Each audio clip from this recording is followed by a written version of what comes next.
Well, good evening, everyone, and welcome to the best Sunday night live show ever.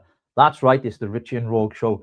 Unfiltered, anything, but listen, uncensored, unbiased. We don't care what's said on this program. Everybody has a right of the freedom of speech. Isn't that right, Rogue? Abso-fucking-lutely. Here we go. She just kicked off straight, totally unfiltered. Just say welcome to all of our viewers as well. Please do us a massive favor. Normally, at the start of our shows, we all ask you to share, because a lot of people are not getting the notifications that we're going live. So if you can do that on your social media platforms, if you're on Facebook, if you're on X, or you're on YouTube, just share it with as many people as you can as the channel continues to grow. And by the way, we are growing. I checked the figures out yesterday, Rogue. The analytics tell us we're doing really, really well in 4 months. So it is growing. You know, when you start something up like this, it's sometimes tough, isn't it? Do you know, it can be disheartening because you can look at other channels and you can see that like there's kind of people waiting and then they're ready to go. And because we're only 4 months old and, you know, sometimes there have been a few inconsistencies where actually we say we're going to do a Tuesday and then we haven't done a Tuesday. You know, I think that actually affects us. So we're going to have to stick to a plan, do the plan and make sure that our numbers start growing. And we do a lot of work, don't we? We do a lot of work putting everything together. You know, you work harder than I do because I have grandchildren and lots of stuff going on, you know, and you are phenomenal at that. So thank you so much for all that you do. But, you know, it just needs to be kind of push that little bit harder. So please send it out there, repost, retweet, whatever it needs to be, just put it out there, please. Absolutely. And thank you so much for every single one of you that have contributed to the channel. You've given donations as well to keep us going because we want to keep going. And the fact that you turn up every single Wednesdays and Sundays and the other nights that we broadcast on means so much to us because, of course, otherwise it'll just be me and Ro chatting to each other like we do over the phone. But those like conversations, we've done for 32 years. Like we've done for 32 years, exactly that. And we've got a guest on. We love having guests on because it's more interesting because, you know, we've got lots of opinions. You know our opinions, a lot of things. We covered it on Saturday on the brunch show, which I thought went really well, actually, going through the papers. A lot of feedback from that as well. I know it's a lot of people watch the videos back later. So if you're watching this after it's gone out live, thank you for tuning in. Please subscribe to the channel as well. We'd really appreciate it. And your kindness and your generosity does not go amiss. But tonight we've got a very special guest coming on in a few moments, a person I've known for quite a long time, actually, who Rogue is going to find out more about tonight because it's her first time meeting him. He's due to be on in the next few minutes. So just before he comes on, Rogue, how's your day been, lovely?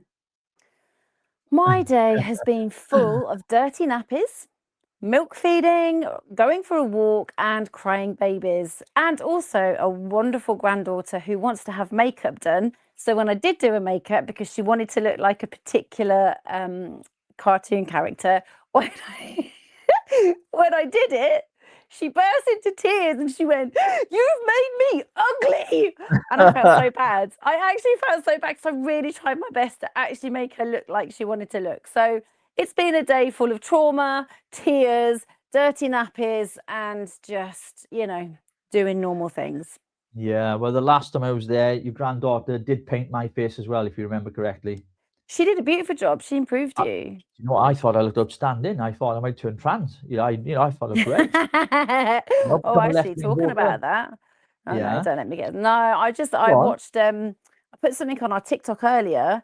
Lovely Zach talking about how everybody's, you know, sort of here and the far right are disgruntled and the far right are broken. And, you know, we are going to be the demise of this country. And yeah, so he's welcoming everybody, you know, Jews, Islamic, Christian, everybody, as well as trans. And I was there just going, okay, that's cool. That's cool. But what do you really think? What do we really think? Are we the ones that are actually sabotaging this country? Well, did you see Jack Palance at that event in London dancing with all those kind of crazy loons? Is that why do I keep calling him Jack? Is it Zach or Jack? It's Zach. Zach are you or like Jack? a commentator or are you just No, I just think his name's Jack for some reason, like Jack and the Beanstalk. But he was there prancing about, dancing, celebrating, and some of the people, the way they were dressed, I was like, "What the hell is this?" Like, I mean, I saw that. Yeah. And I was just like, what are you doing? And, you know, there's almost like no shame. Look, I understand the freedom and I understand the liberalism and I understand like the fun, and they're kind of trying to make it look cool. And it's like this enticing, alluring kind of look at us. But actually, they're just totally, totally unaware of like the reality of what's happening within this country. They, you know, they would actually remove. They were talking about like removing all the defense, you know, and then, you know, the missiles, and they're going to do this and they're going to do that. And it's like, what on earth are you thinking? You know, we still have to protect our country. We still have to protect who we are as a civilization. Like, geez. Yeah, I got a problem here because I think James, our guest, is not coming on because now, so the folks know, I'm using my phone as the camera tonight. So what I'm going to have to do is I'm going to have to switch to the other camera. So just bear with me for a second. And then I'm going to check he hasn't messaged me on WhatsApp, see if he's got a problem. So let me just try and change my camera a minute. Not You might just be a bit late. Let's have a look. Let's go to this one here. No, that's not the best angle, I know, folks. Just bear with me a second because that's on my second camera whilst I get my phone. I just double check. I need my eyes on. He has tried calling, so here we go. He says I'm in. And I'll say, you're not in. 1 second. I did a sound check with him earlier as well. So I don't know what's happened here. Some technical issue. Got gremlins in the system again. So just bear with me, folks. He says he's backstage. Well, he's definitely not backstage. Can I see it? No, I can't see it because I'm not on the... Try again, mate. I'll just mess up. Second link. Don't you just love technology? It works when it works, and when it doesn't, it absolutely messes up everything. So I just asked him to try again, right? So I'm going to resend him the link. 1 second. Let me just see if this works. If I go on the link, dear Lord Jesus, give me strength. What's going on? Brand section. 1 second. Right, okay. So I don't want to see you twice. That's like my worst nightmare. Please don't come on twice. I won't come on twice. You're all right. You're all right with that. Don't worry about that. You filthy bastard. Can only do that once, love. I'm too old for that. Absolute wrong. I'm too old for that now. Apologies to all you Christians watching. There we go. James, I've just sent you the link. So I've just sent him the link again and try and get him on and go back to the main camera then, hopefully.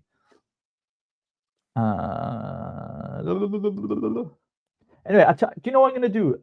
Let's listen, actually. What we'll do is, before James comes on, there's some clips of him when he was a member of the European Parliament for the Brexit Party with Nigel Farage. In fact, Ben Habib. Oh, he's here. I got him. Hurrah! He's here. James is here. He's here. Hello. There we go. Hello. Thought you'd forgotten me. No, how could we forget you? I got to change my camera now. It's all gone tits up. I'm having to use the you second and your camera. spectacles. Where are your spectacles? Oh, well, I've got them here. Please let me see. Amazing. You look the bomb. I mean, clearly. It's obviously your spectacles, and now you've mentioned them, I'll keep them on. There you go. Yeah, absolutely. I think I need a pair of those. You look like Simon Cowell. No. Without the plastic surgery. Yeah, yeah. Actually, we can't afford that. I just need to know where your trousers are. Are they all the way up to your... Oh, well, James, it's so wonderful to have you on, mate. It's been a long time. I know we've been chatting over the years and we go back a long way. But Rogue knows nothing about you. So, Rogue, ask away, darling. Find out everything. Well, I just feel like I'm third wheeling between you two. It's like this little bromance, and I'm like, can I like squeeze in, please? Can I like ask a few questions? You can, fire away. Well, thank you so much. So, right, I've done a little bit of research on you, and I'm hoping that this does not embarrass you in any way, shape, or form. And I just kind of wanted to ask a few questions. Now, I like get into the nitty gritty. So, you're raised in Wales. You've kind of gone through the Welsh education system. Is that right? Okay, no. So let's go back. Yeah, so no, I grew up in Devon, lived in Plymouth until I was about 9, and then moved up to a little village near Exeter. So we moved, I mean, I've lived all over the country, really. Liverpool, Luton, horrible place. But yeah, I ended up in Wales. My wife's family, farmers here. So we ended up here. We came here about 2007. So I consider myself Welsh because, you know, both of my kids were born here. We've been here now for, what's that, 18 years. So, and I love the place, you know, it's beautiful. People are great. So yeah, I consider myself Welsh, but I didn't grow up here. That's fine. That's fine. So I just ad-libbed that. But what I will say is, on your Wikipedia, it does say that you're dyslexic. Is that accurate? Yes, it is. Yeah. Yeah. Okay.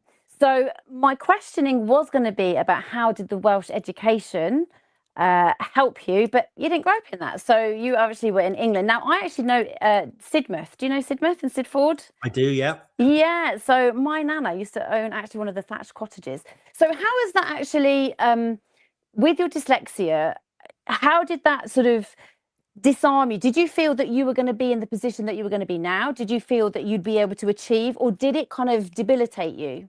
Oh, totally debilitated me because I didn't find out until I went to university at the age of 28, 29.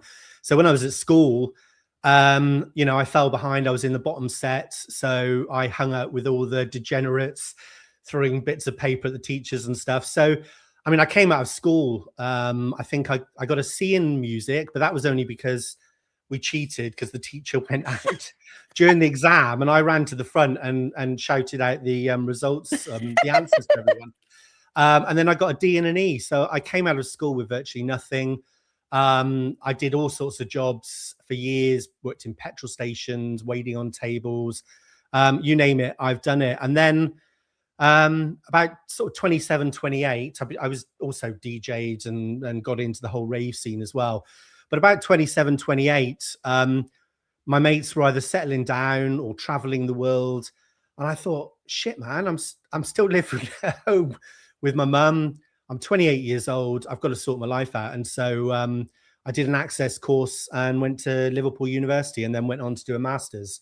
But yeah, I found out at university, because I did psychology and my lecturer was an expert in that. And she could tell from my writing. So then I did a test with a psychologist and it turned out, yeah, I was dyslexic. And funny thing is, the effect that it has on you, I think, or it had on me, was I just thought the kind of people that went to university and went into these great things, they're other people, that's not me. Yeah. I don't think I thought about that consciously, but, I didn't really, it was only when I went to university and realized actually half of them don't know their ass from their elbow. That I thought, oh, maybe I'm not stupid. So yeah, it had a big effect on me. And I think that's really, really important to recognize, because, I know a lot of people that are dyslexic just feel that they can't achieve. And I'm looking at sort of what you've then gone into, and I want to establish a little bit more, with you, sort of your journey from, like you said, you've worked in petrol stations, sort of restaurants, whatever, you've done everything. But then what was that turning point for you where you thought, actually, I need to get into something that is more, sort of for you in the political realm? I never aspired to be a politician, actually. It happened, I would say, so even obviously I got elected in May 2019, but as early as January, in fact, actually, I booked a holiday to Thailand for me and the family in January, and it was actually for November.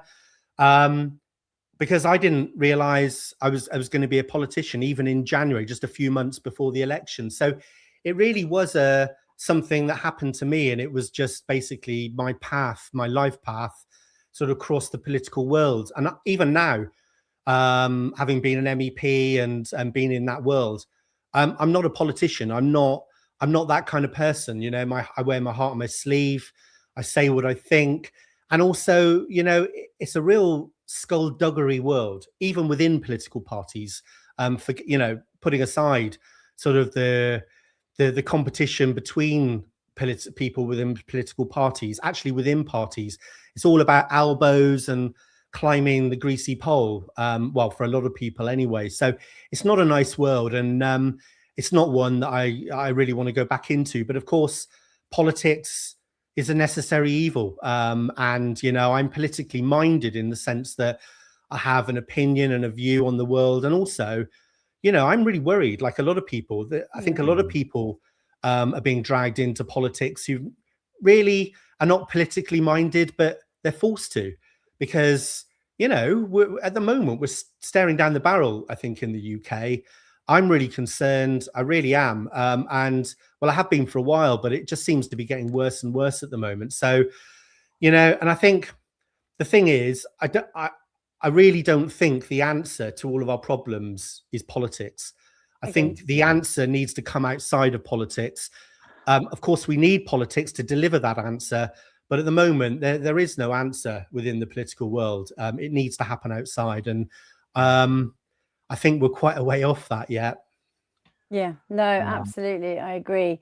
I mean, you were actually the head of the UK trade at the ONS, weren't you? So Yeah. what happened there? What was that like the kind of flip where you said, right, enough's enough, that's where I'm going to go? Because I'm looking like, you're cool, man, you're cool. You're DJ, you can tell your vibe, you're creative, and I love that vibe, right? But is there actually room, in politics for that? Do they take somebody like you seriously? Yeah, they do. I don't think I'm built for politics, if I'm honest, because like I said, I'm politically minded, but that world is horrible. You've got to be a certain kind of person, really. I think to really climb the political ladder, and that's just not me. It's not me, and I don't want to be. I don't want to be in that world. In fact, I was offered a seat in the Welsh elections, a winnable seat, back in December, because I've been out in politics for a few years now. I left Reform back in 21, I think it was, after the last Senate elections. But I was offered a winnable seat back in December, and it took a couple of weeks, and the welcoming of Zahawi to Reform, and I just sod this, and I just told them where to go. Yeah. Good. Yeah. Sorry. Well, Good. Yeah. Well, let's take us back a bit, James, because I remember those early years as well. I remember that you were quite shocked, actually, weren't you? Because it was like a day before you resigned from a very well-paid job, right, with the ONS, and your career was flying, and then all of a sudden you started getting angry over what you were witnessing when the country voted to leave the European Union. Like 17.4 million people voted to leave. And that anger turned into something that you felt responsible for, because I recall you sharing your journey in Manchester, I believe it was, at a conference when they were launching the candidates. And in that interview, or your speech, I should say, you said to yourself, enough, I'm not shouting at the screen anymore. I'm not going to complain. You resigned from your job. The next day, you're in Manchester standing to be a member of the European Parliament. I mean, are you crazy or what? That was a well-paid job, man. It was crazy. I mean, the thing is, as a civil servant, you cannot stand in an election as a civil servant. And like I said, I mean, my journey started it started before then, but the political kind of side of it started in January in 2019. I heard that they were doing a march to leave, to protest about what was going on, and obviously, to leave the European Union. And I met Richard Tice there. I met a few other politicians. And then I heard they were setting up the Brexit Party. And this is before, they hadn't even thought about getting candidates or anything. But I thought, do you know what? I'm just going to send my CV into the press department there. So I sent it in, and I got a call from Gawain the following morning. And they said, do you want to come up to London and meet us?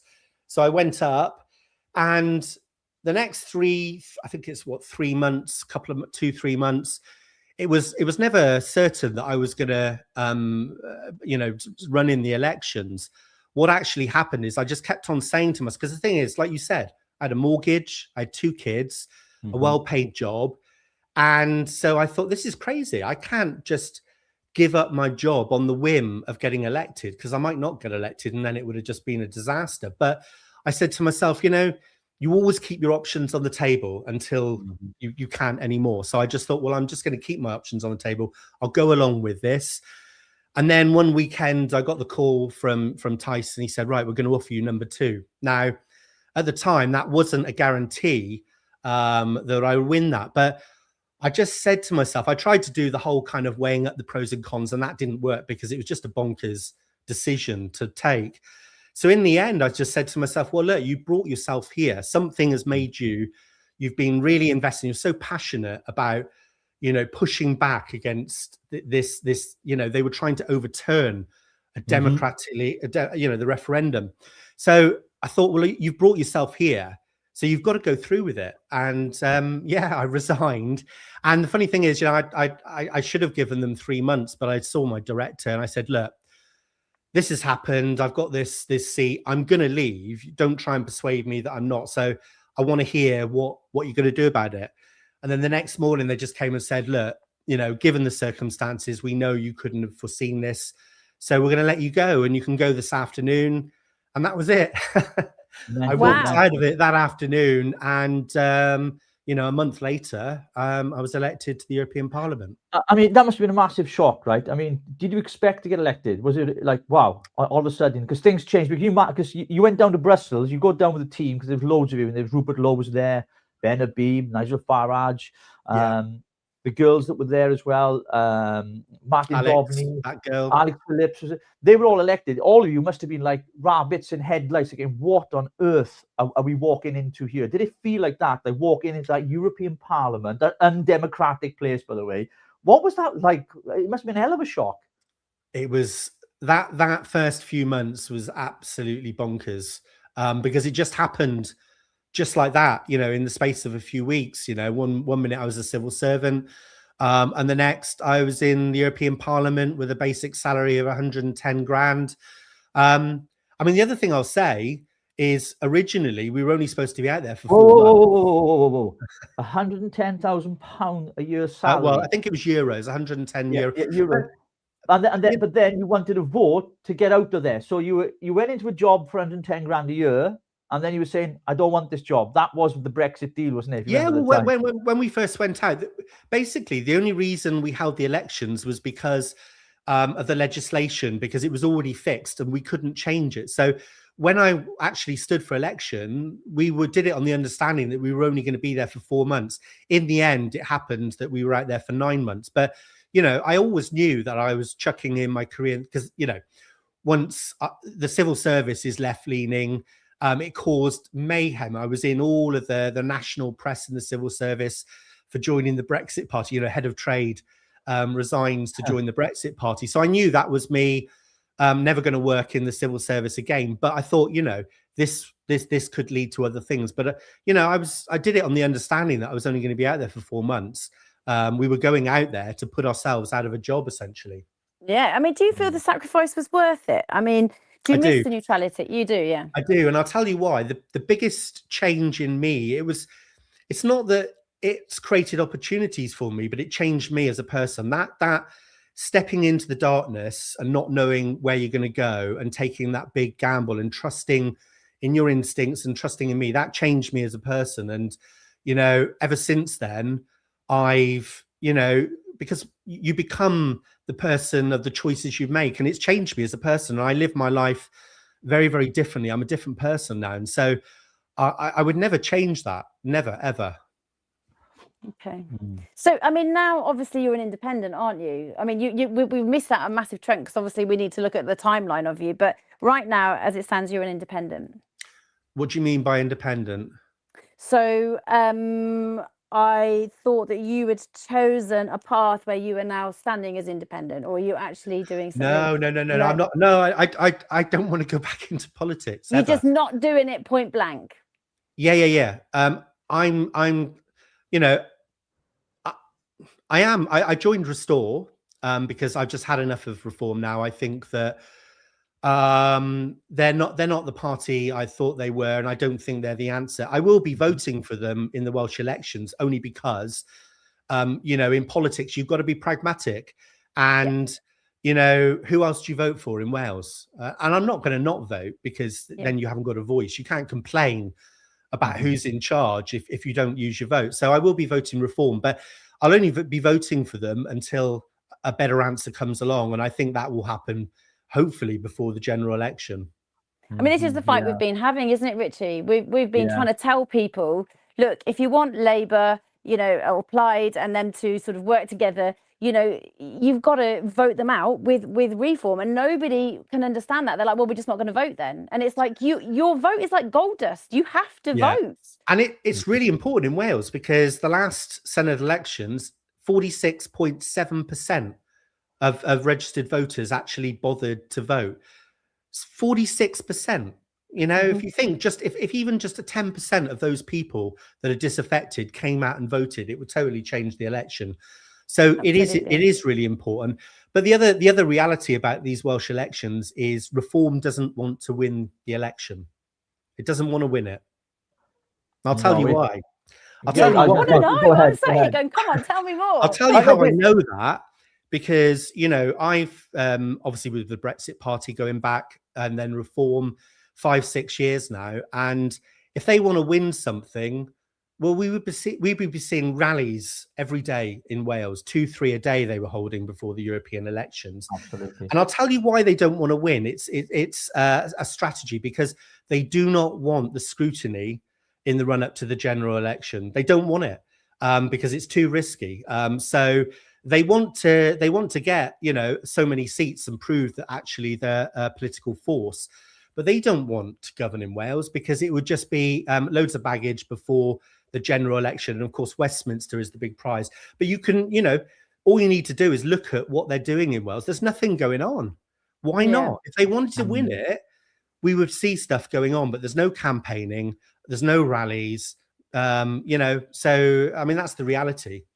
Just a quick question here, James, because, you know, going back to the earlier times, I mean, both yourself and many others, and myself as well, we were great admirers of Nigel Farage. We felt that he was the man that was going to change the country for better, taking back our democracy and our sovereignty, you know, getting rid of all these regulatory bodies from the EU and everything else. In fact, I'm going to show a clip of you here now. You look a lot younger in this clip. You can see you just sat behind Nigel Farage in the Beast of the Belly, the day that you always waving the flag saying goodbye to the EU. So watch this. No, you want to ban our national flags, but we're going to wave you goodbye, and we'll look forward in the future to working with you as sovereign.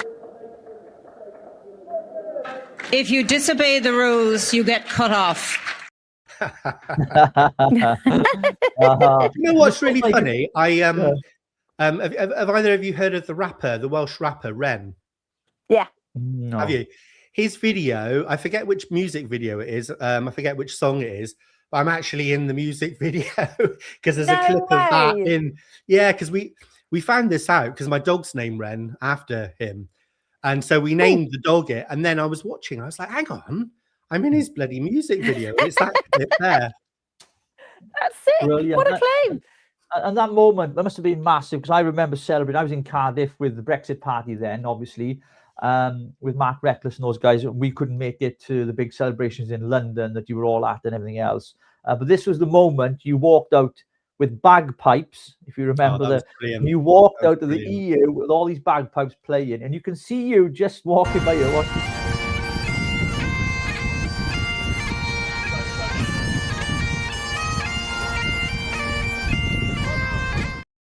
And would they come as well? I mean, that must have been a hell of a feeling, mate. Just like a victory. You know what I mean? It was quite difficult actually because, you know, after being out there for 9 months, and I'll tell you one thing: your feet don't touch the ground when you're an MEP.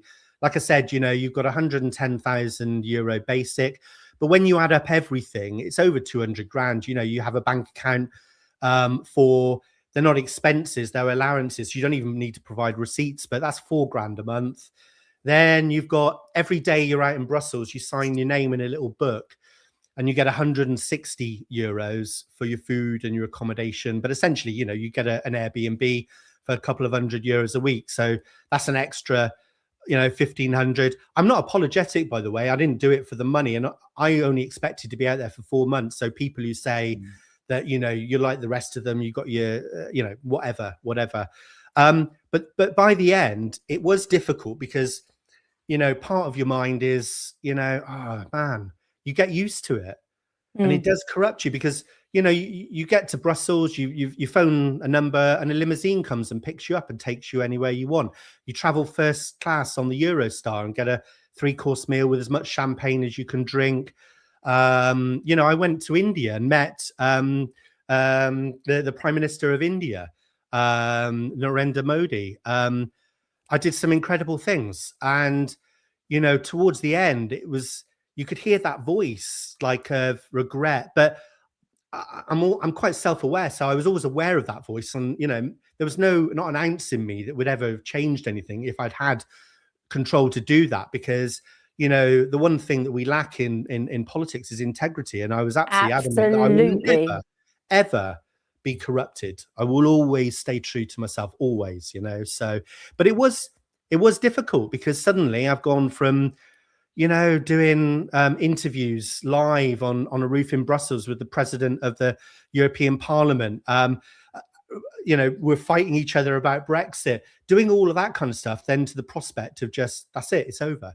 Yeah. And you haven't even got a career to go back to. So it was quite scary, you know, it was a big thing. So watching back over that, and it was amazing, but at the time it felt, you know, personally, I didn't know what was next. And it was quite scary, you know, 'cause it was just a very short 9 months of my life, you know. I can imagine. So when people look back then at the Brexit years in Wales, what is the one thing that you hope that they remember about your specific contribution as an MEP?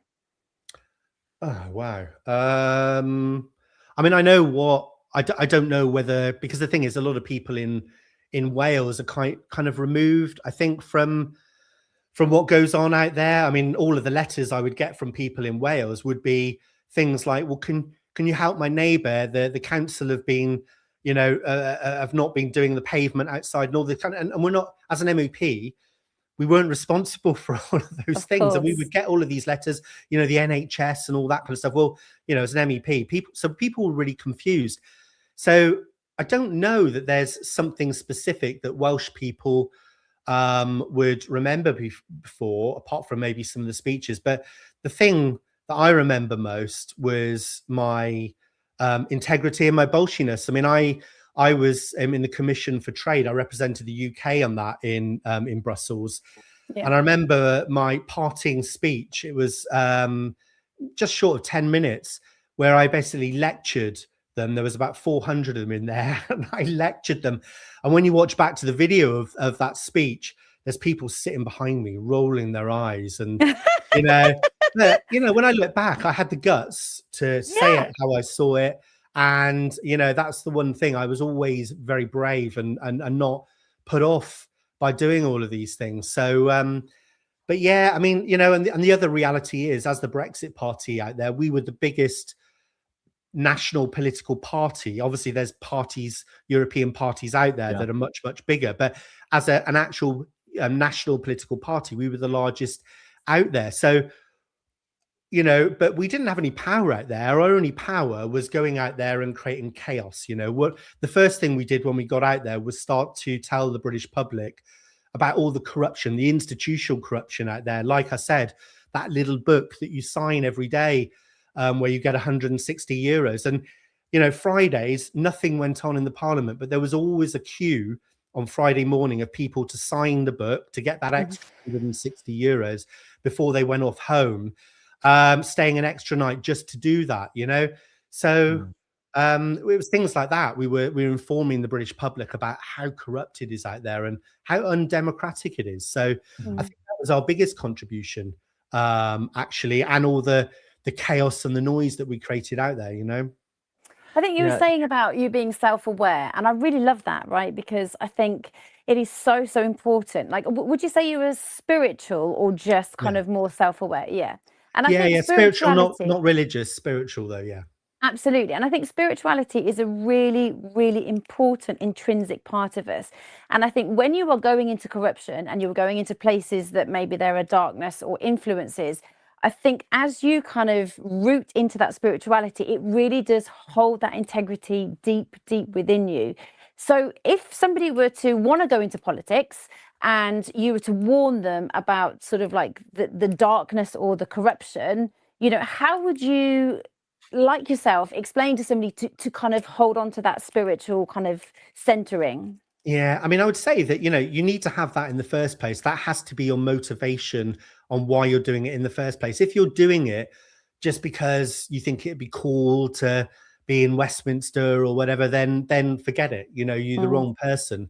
I was so angry at what was happening to the country and the way the establishment had treated the British public, that I was just incensed. I was like, this is just bloody wrong. And, and when they tried to overturn the referendum, for me, for decades, the establishment had hidden behind a curtain. They've been controlling things with the media and everything else. And for me, this just pulled back the curtain, and suddenly there they are. Yeah. And suddenly there was the beast that you can actually see. And I just thought, sod it, I'm going to go get it. I'm going to go and bloody fight this thing because, and so that was my motivation. And I always tried to stay true to that and my integrity are the reasons why I was doing that. But unfortunately, a lot of people, their initial motivations for going into politics are all wrong. It's like the old adage, if you want to become a politician, you really shouldn't be. Yeah. Just want to say a quick thank you here to Cams for a super chat of $4.99. Thank you, Cams, for your donation to the show. We really, really appreciate that. Thank you so much. Really. I mean, James, the journey's been interesting, right? Because I suppose we've all been on different political journeys. Like yourself, I resigned from Reform as well for my own reasons, as you recall.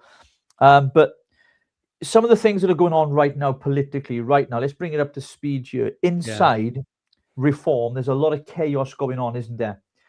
There's rumblings. Yes, they're polling. Most of the polls, they're polling very high nationally. Now, I'm not talking about the Senate elections now in particular. We're going to come to them. I'm sure we will. Yeah. But nationally first, what does it look like for Reform? As you've said, Nigel's great at winning campaigns, great at winning people over. But when it comes to governing, that is a completely different kettle of fish, isn't it? It is. And I think the underlying cause of all this chaos just shows how bad I think a job they will do if they get into government. Because, the truth is the selection process for all these candidates, they haven't necessarily selected the wrong candidates, but they've just messed up the whole process. So they've spent millions apparently vetting and doing all of these assessment centers and everything. And that all finished in January. And then basically the candidates have hardly heard anything. Now, I've managed big teams. I've worked in big organizations. And one thing with leading people is you always need to manage expectations. And they just haven't done that. What they should have done after they did all the assessment centers is narrow down the field and say, right, okay, these are our top candidates. We now need to start holding some events just with them and just letting everybody know where they sit before we announce the actual final candidates. They didn't do any of that. So what you had was within the branches, you had people that are now on 3, 4, 5, 6 in some cases on the list who thought that they were going to be 1 or 2, So that's one big mistake. And that's a real schoolboy error because they really have messed up. And they've created enemies within, and lots of people have left and stood down as candidates because of the way it's been, the way that they've handled it. The other thing is, they've taken former Tories and people that are not even from the area, and they've pigeonholed them in above people that are competent. I know a few people that are very, very competent, and they've done really well in all the assessment centres, and they've left because somebody who's not even from the area, who probably knows the management in Wales, I'm not going to mention any names here, and then they get shoehorned in. And, in the run up to this, I was talking to one of the candidates, and he was saying, they've done all this assessment centres, they've schooled people. Yeah. And I said, forget it. I said, I've been with them for 6 years. I know how they operate. I said, what they'll do is last minute, they'll all sit around a table on Zoom or whatever, and they'll just pick it. And there'll be people in the room who are backing certain people, not necessarily because of their schools on the assessment centre, just because they know them and all of this. And that is how it will be done. And they said, no. And that's exactly what's happened. And so they pissed everyone off. And that says a lot about a political party, because if they can't govern a selection process and manage that well so that they can still lead everyone and have everyone behind them, then how are they going to govern a country? You know?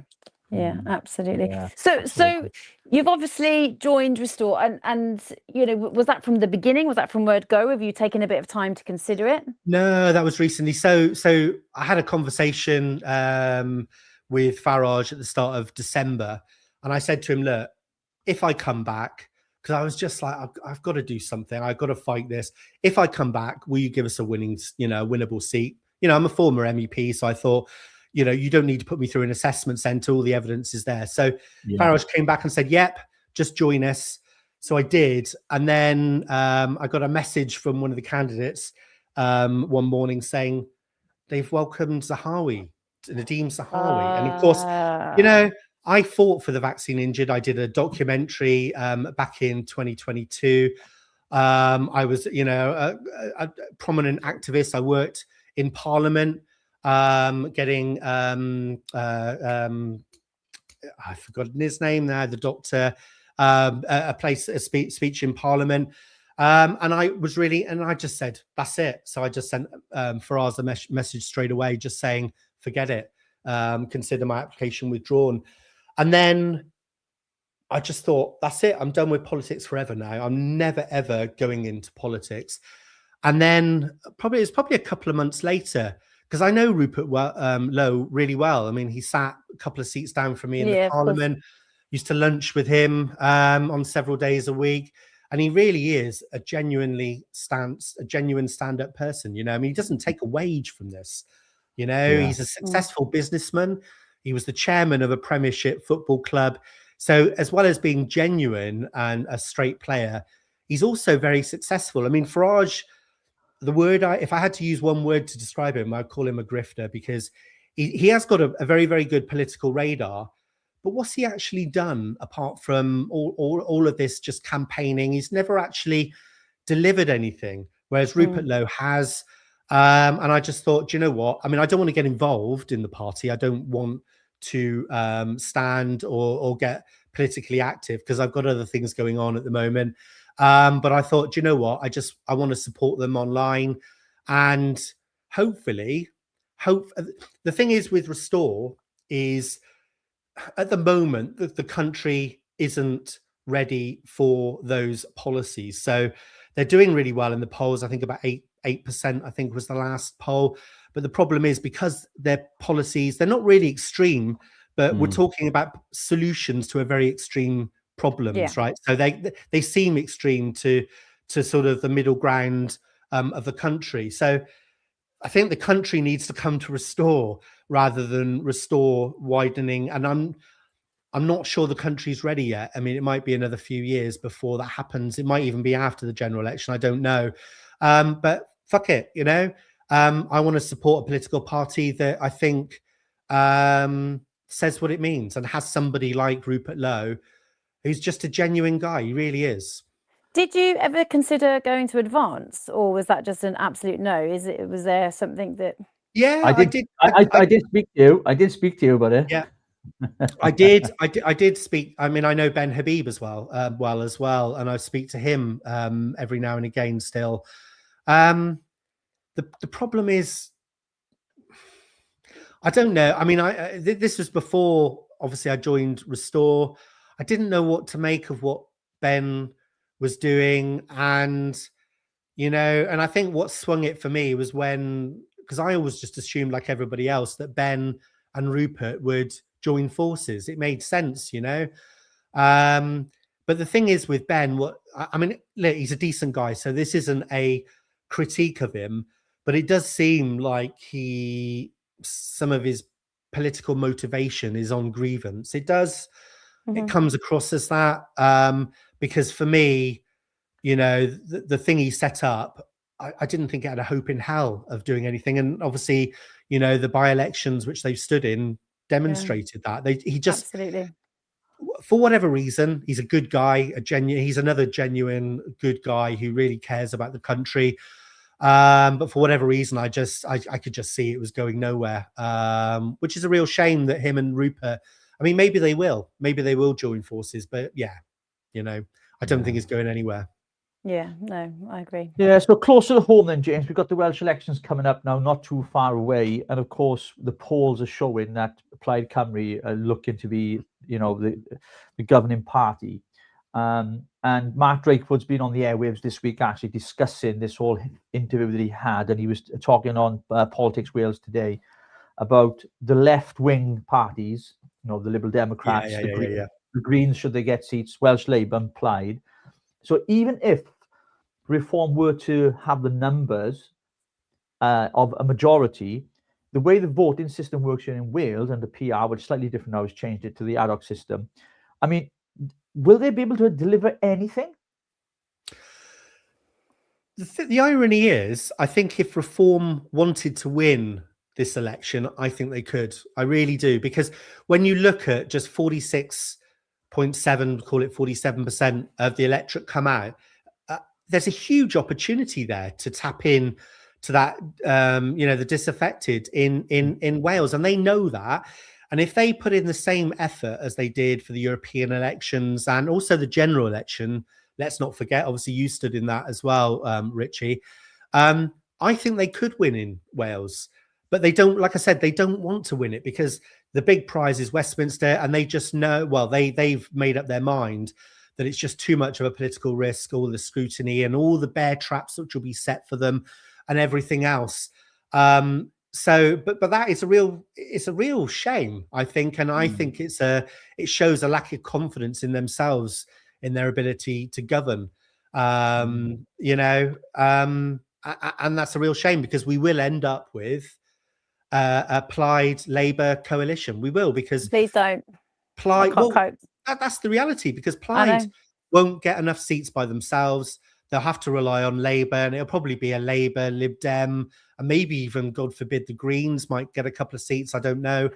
But that's what's going to happen. And it's all because Farage has just decided that it's too politically risky. And like I said, I think that's it's a pretty cowardly way to approach the elections. And like I said, if you want the proof in the pudding, this isn't my opinion. Look at past elections, ones they've actually wanted to win, and look at what they were doing there. They've got more money than they've ever had. I think they got, in terms of their annual fees from members, it works out around 7 million. They got 5.4 million in donations just in Q4 last year. So they've got plenty of money. If they wanted to win, you'd be seeing rallies already. 2-3 rallies a day around Wales, but they don't, and that's the evidence, and it speaks for itself.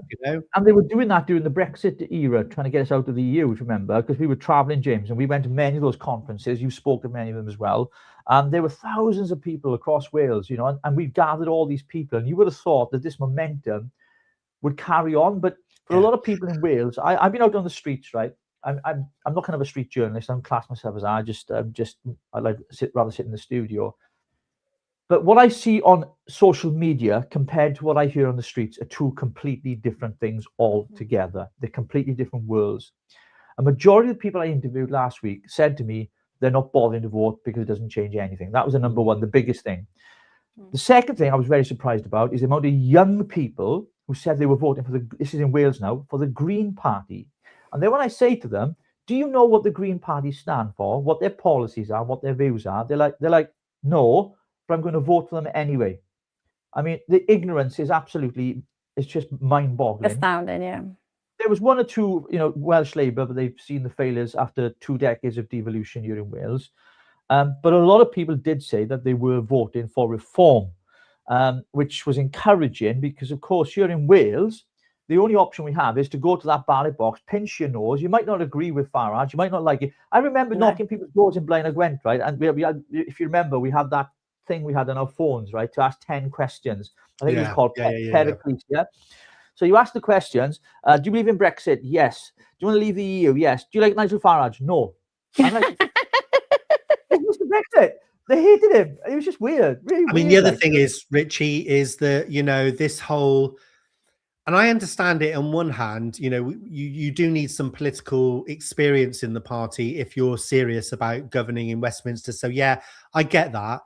But really, Nadeem Sahawi, he was the vaccines minister who was telling parents your children can override your decision for them not to have the vaccine. And he's a nasty piece of work. I mean, I obviously did a lot of work with the vaccine injured, and I know some of those had meetings with him in his office because they were one of his constituents.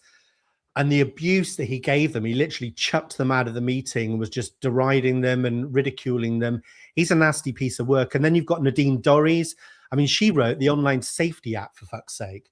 You know, right? And then you've got Suella Braverman, who some people think is moderate, but then when she was Home Secretary, she signed off this secret deal to bring in these thousands of Afghans and also put in place a super injunction. So they would lie to the public and not tell them about what was going on. That was her in the Home Office. Now, in the valleys, for decades now, the reason we've had a dictatorship in a Labour dictatorship in Wales is because people fucking hate the Tories.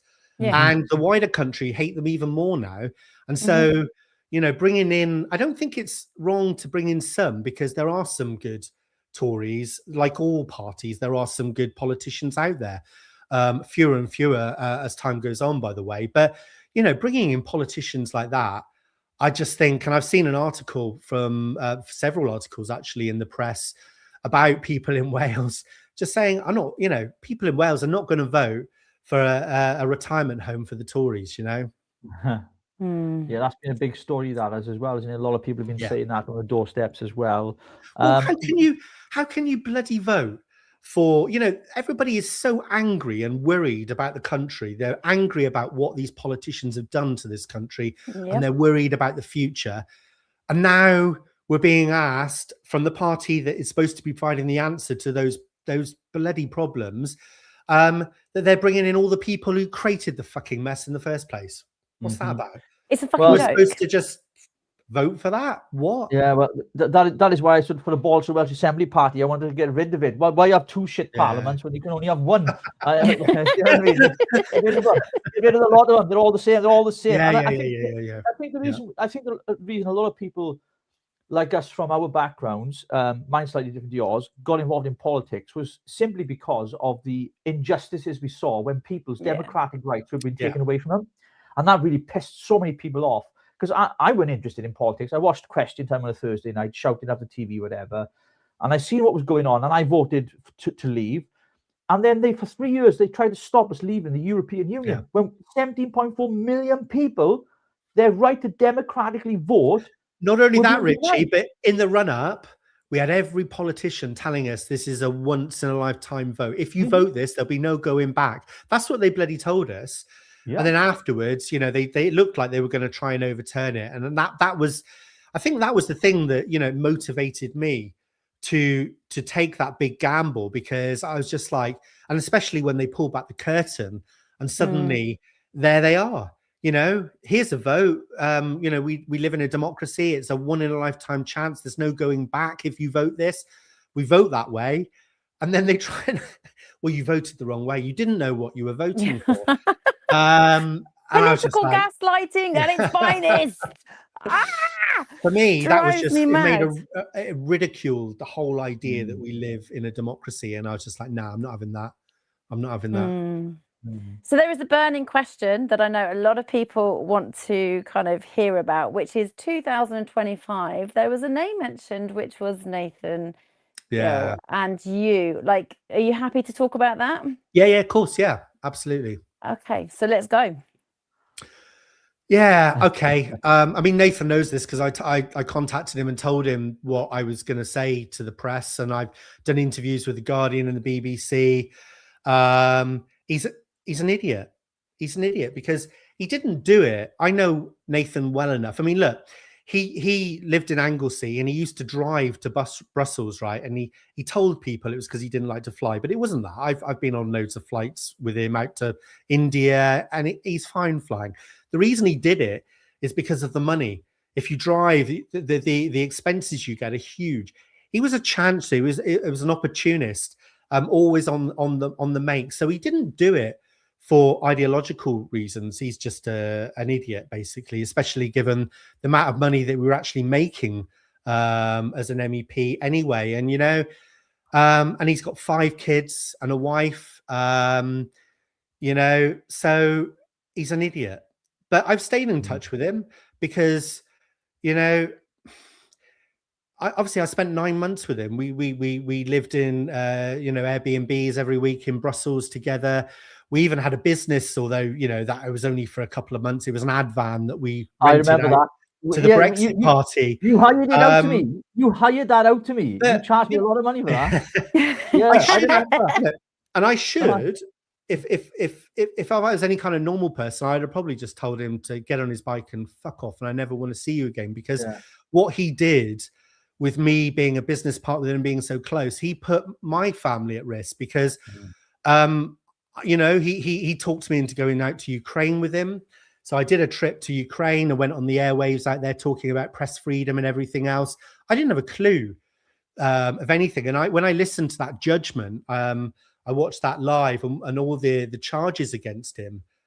It's pretty damning. I mean, it was, you know, he was banged to rights, and what he actually did. I mean, they were writing speeches for him, and then he was getting paid for that. So he's on no excuses, and he's a fucking idiot. And like I said, I should be more angry with him because at one point when all this came out, and I was thinking, shit, man. And there was one afternoon. I'm very diligent, you know, I'm a former statistician. So all of the finances, I keep spreadsheets, I keep receipts, but we had a lot of money going because one week I would pay for the Airbnb, the next week he would pay for it. Then the ad van, that cost about 16 grand to get fitted out and everything else. And we did that together. So we were changing thousands of pounds, you know, overall of changing hands. And I just thought, shit, where's my spreadsheet? And I had about 2 hours one afternoon, couldn't find it anywhere. And I was literally white. God. My wife saw me and I was just like, oh my God. Because that was I was thinking at the time, you know, if the police come after me, that's my proof that the money, you know, all detailed with the receipts and everything of why we were changing, money was changing hands. I did get a call from the police, Scotland Yard. They basically called me one afternoon and they said they wanted to interview me. And they wanted to bring about 5 or 6 people down. They said, oh, we'll do it in your house if you want. It's no, you know, no pressure and everything. You're not a suspect. We just want to clear some stuff up. So I went away, got some advice. And the first thing people said to me was, you've got to have a lawyer present. You cannot do an interview without a lawyer. So I looked into that. It was going to cost me about £1,000. And then I went and got some advice from other people. And they were saying, right, first thing, go back to them and say, is this, you know, do I have to do this, or is this just an invitation? Because if it's just an invitation, they're just fishing for information. Absolutely. And my advice would be just don't do it, you know, because why would you want to, if you're innocent, why would you want to like go through all that and also have to pay £1,000 for a bloody lawyer? Yeah. Yeah. So anyway, I went back to them and they said, no, it's just an invitation. I said, well, I politely refused that invitation. But, you know, all of this happened. And even now, you know, every now and again, I worry that, you know, about what potentially he could have dragged me into. But, you know, on the other hand, I know that there's no ideology behind it. He's just a chancer. And I do feel, you know, I've been up to Anglesey and stayed with his family. He's got 5 kids and a lovely wife. And part of me I think he deserves what he got, don't get me wrong, but the other part, having known him for so long, I kind of feel sorry for him as well, because everybody abandoned him. Everybody knew, nobody will talk to him. I've got the prison he's in now, so I am going to write to him. And maybe I shouldn't be so forgiving, because like I said, you know, in a parallel universe, I would be banged up with him because I couldn't prove my innocence, you know? So yeah. I mean, that's what I've got to say. How did that affect your like mental health when you sort of, you know, kind of going through it with him? Or there's like, you know, I mean, you could have been framed, but anything. No, it was mental. So I'll tell you a story about how I found out about all this. It was one afternoon. I forget the exact timelines. It might have been 2022, 2023. I can forget. But anyway, I did the school run, got home, and Nathan's outside my house. Now he lives in North Wales. So, and he hadn't told me he was coming down. And we go into the house and he's like, oh, get your phone, take your phone, hide your phone. So I thought, what the fuck's going on here? So we put our phones out And went into the lounge. And I mean, I probably shouldn't be saying this, but I'm just going to say exactly what happened. But he'd come all the way down from North Wales to ask me if I'd fly out to, I forget which country it was, to warn one of one of the people that he's involved in. And I just looked at him across the table. I said, "You're fucking having a laugh, aren't you, Nathan?" I said, "I've got a family. I've got 2 young kids, and you're asking me to get involved in whatever it is that you're telling me you're involved in." So I told him to get on his bike. And from that moment then, because he told me that he'd been arrested by terrorist police under terrorism law, so no right of silence. And from that moment on, I was petrified. Like I said, that it was not long after that I thought, when it started to sink in, I started to think through the ramifications, and I thought, where's that spreadsheet? And I was white. I was scared shitless, because I just thought, shit, I'm going to get dragged into this. And because It's horrible. thousands of pounds changing hands. I mean, I paid for the ad van to be done, about 16 grand. And then, so he owed me 8 grand for that. And then there was this money changing hands, because I got the Airbnb one week and he got it the other week. And so I was just like, this is not going to look good, you know? I think sorry. I think I've still got the invoice that you charged me to use it in Blaine and Gwent for my campaign, to be honest, James. So, yeah, I think there was like, I didn't get contacted with the police at all, right? Which is unusual. Yeah. They normally contact me for anything anyway. But because I shared a platform like you with Nathan, we were doing the rounds with the Brexit Party and everything else. And I never ever thought he was like that. You know, he was a family man. He was in the church. And as we discussed earlier today, before we come on air, you know, the ones who suffer the most in this is his family, is his wife and children, you know, and I think that for me is probably the hardest part. But the political establishment, those on the opposition side have been using this, particularly here in Wales as well, haven't they? Especially the Welsh nationalists, posting loads of stuff on social media saying Farage says he never knew him, yet, you know, didn't have nothing to do with him. Well, we know we did. We know how close him and Farage were, right? We see them together. We were with them at the time. They're using this as a political kind of football, if you like. I don't think it's working really at the moment. I think people are more seeing Farage and the Reform Party as this London-centric party coming into Wales, trying to tell Wales how to be governed, but they have no idea about Wales. They don't have that care or that passion or compassion for the people of Wales. And that comes, you know, through the fact they don't want to win it, because if they really had that passion for Wales and they cared about Wales genuinely, then they would want to govern here. They would want to take that risk, and they'd be like, no, we're going to do it, you know. But they're not. And you know, you've just hit the nail on the head. And probably the worst thing, the worst sort of outcome from what Nathan did is it's not just the tarnish of colleagues like myself and other people that he worked with, or even the party. It's the whole bloody Brexit thing, because it ties into that conspiracy that, you know, Putin is pulling the strings, and, you know, we're all being paid off by Russia. The damage that he did is just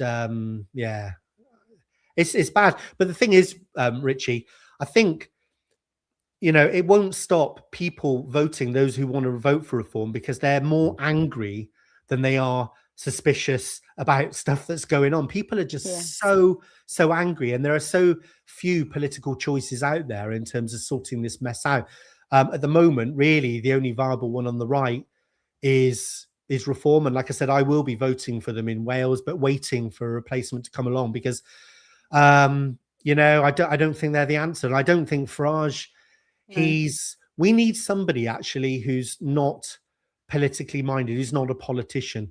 Farage is always second guessing questions and thinking, what do the public think? What's the right answer for me to give so that the most amount of people believe me? Rupert Lowe, I've listened to him when they call him a racist. I don't care. I don't care. I don't care. He does not give a fuck. So be it. I'm brilliant. a racist. And that's the right answer. Whereas Farage is he's a political animal, and that's what we need less of, to be honest with you, in politics right now. Yeah, I agree. I agree. What's the biggest threat to Wales at the moment then, do you think? I think if we get a Plaid Labour government, I think they'll start using the income tax raising powers, which that's a whole other rabbit hole we could go down. But basically, before the referendum happened to give the parliament here more powers, I think it was back in 2011, 2012, people in Wales were really worried about this, about them having tax raising powers. So they made a promise to the electorate that if you vote yes to this, we will not take on tax raising powers. Then George Osborne, without asking, just gave Wales the powers anyway. So there's been a real political fix here, and they've not used them yet because I think of that problem. They're letting time go by. But if we get Plaid Cymru and a Labour coalition, they will start using that, whereby, you know, if you live 1 mile this side of the border, you'll pay a higher income tax than somebody in England. The next thing I think they'll do is their war on motorists. You know, there's already plans in place to put in, you know, clean air zones and all that, start charging people for going into Cardiff and Swansea and all of that. We won't get any infrastructure built like the M4 relief road that Wales desperately needs. And we'll just get more of the same of what's going on in the UK wide, whereby, you know, we go down this net zero bonkers road where they're basically deindustrializing the whole of the UK. So I think that's where we'll go. And the other thing with Plaid Cymru is, you know, I think we'll get more of the identity politics as well. So it is, it's not good. It's not good, is it? No, it's not at all. Well, James, moving away from just local Welsh elections, more geopolitical now, the wider scale of things, Keir Starmer. Don't get me started. He's going to start cussing in any moment now, you're right? But literally, I mean, we understand how he won, right? Because the Conservatives did so badly after 14 years, right?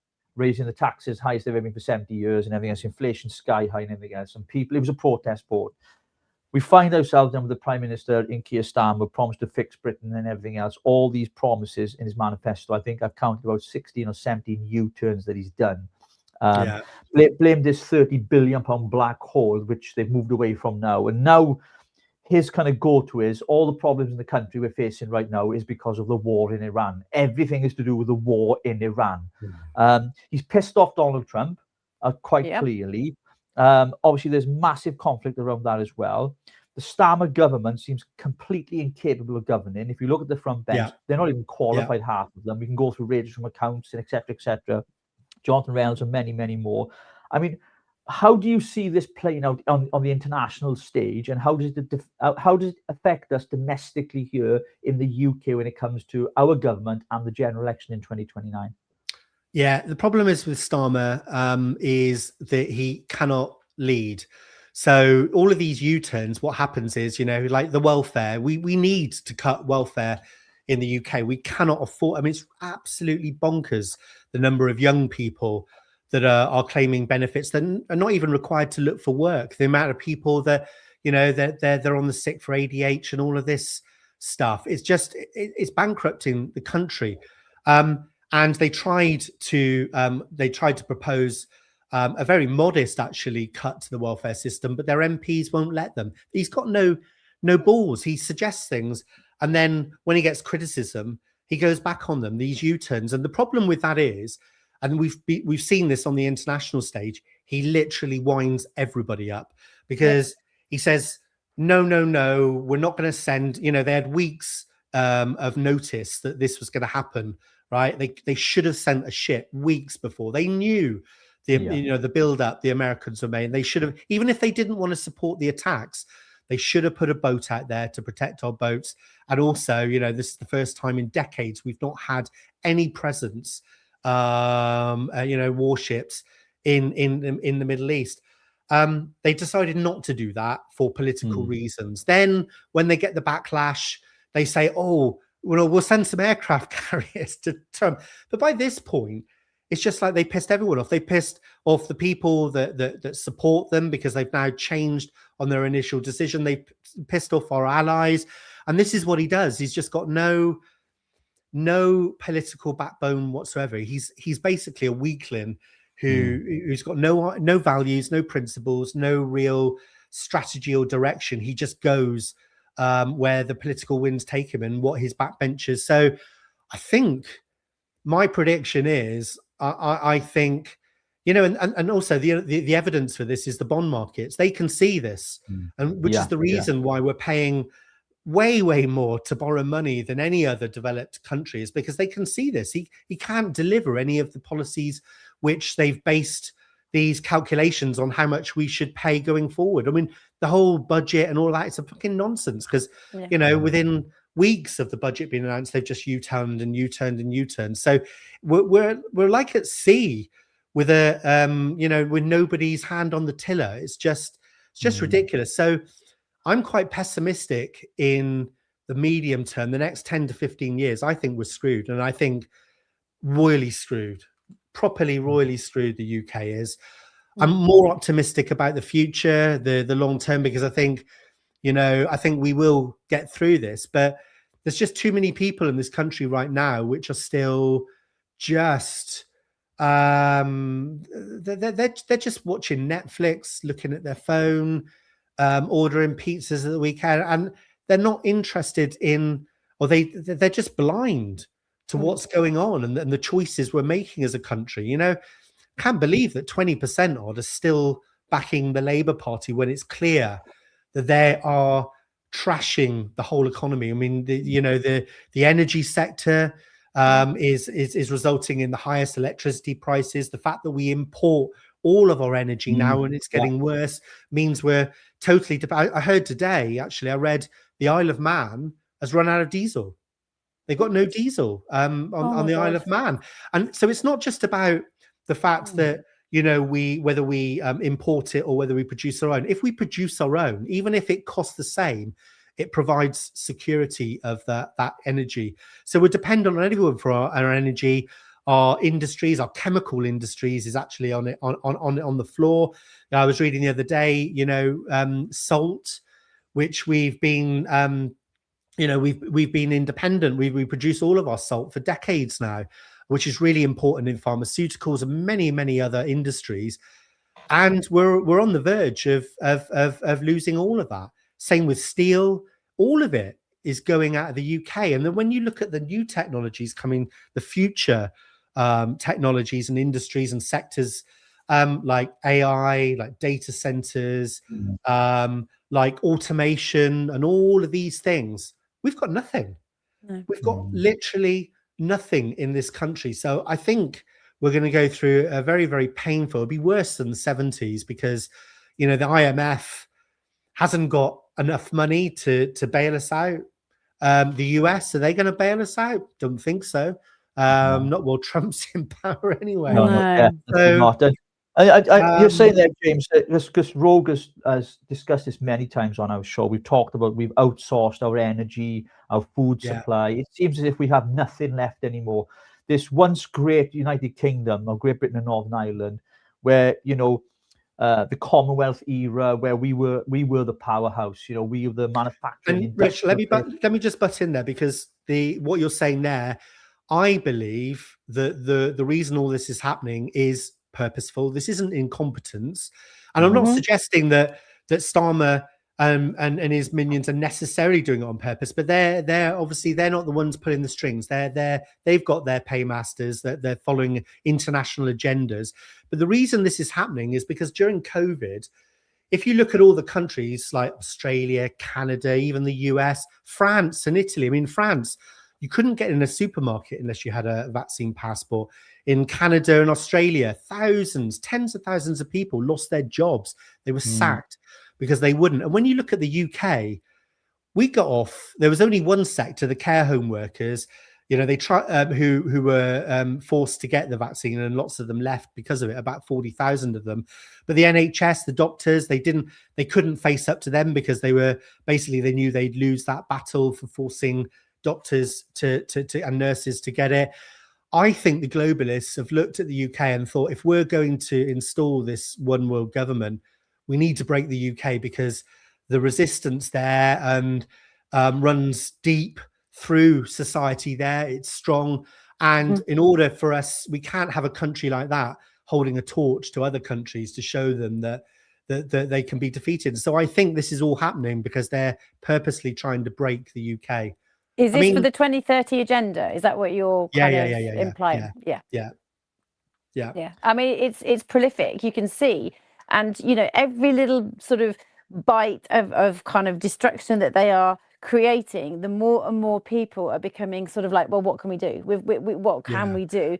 And I think there's this kind of demoralization, like, people are turning to Netflix. This is all part of the distraction, isn't it? So you have the distractions that everybody's like focused elsewhere, because when you really look at the heart of it, it can be soul destroying. And like you said, when you're in the belly of the beast, it's dark. And actually, you have to have time out from all of this. Even Richie and I, like, we're just like, geez, like, this is actually too much now, because it drains you.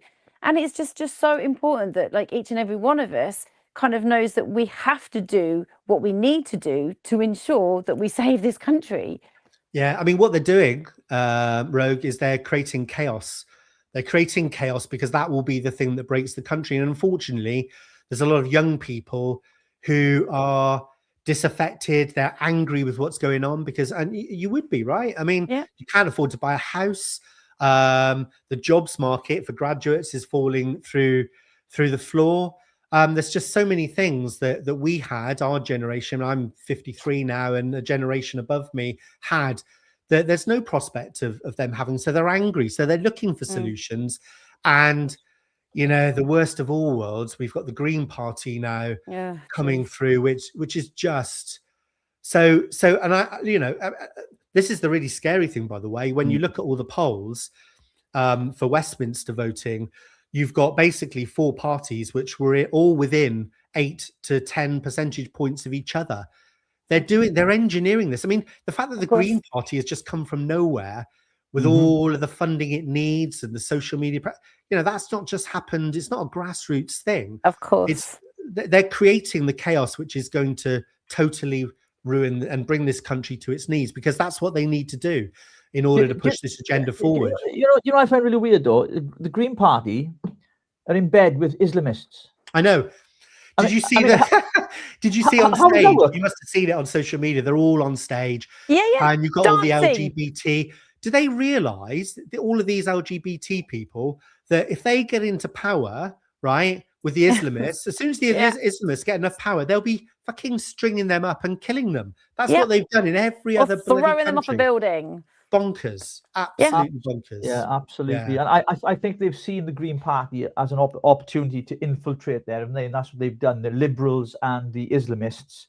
Because I was asked this question many months ago, I think it was last year, about this, and they work in cahoots together. But I think the Green Party, that dull, they take anybody's votes. Where the Muslim vote normally, well, certain parts of London belong to Labour. I think the Green Party now, in more rural areas and outside of the big cities and within the cities, are drawing in the Islamic vote, and then they're getting into power. And we've seen this in our parliament, where people have been elected swearing on the Quran in a British parliament, which has a Christian constitution, which is built on a Christian heritage. I mean, I see this as I've always said this word, and I get called racist. I don't care. It's an invasion. They want to replace the indigenous people of this country. It's a civilization, not a religion. It's not the religion of peace. They want to replace every single thing that we stand for as British citizens, and they want to dominate and take over. They're just trying to break us socially, economically, and politically. Socially, well, that's where this clash of cultures come in between Islam and Christianity. Economically, what are they doing? Like deindustrializing and totally, I mean, they're just ruining the economy. And then politically, they're creating this situation, which I fear the next general election, we're going to have an absolute, it's going to be an absolute mess, because no political party will win outright, and we'll end up with a bloody rainbow coalition of the left, Labour, Greens, SNP. It's just, it's wearing. Jeez. It is. And, I mean, I wasn't going to talk about this, because my answer to all of this is to get the fuck out of the country. And that's what I'm doing.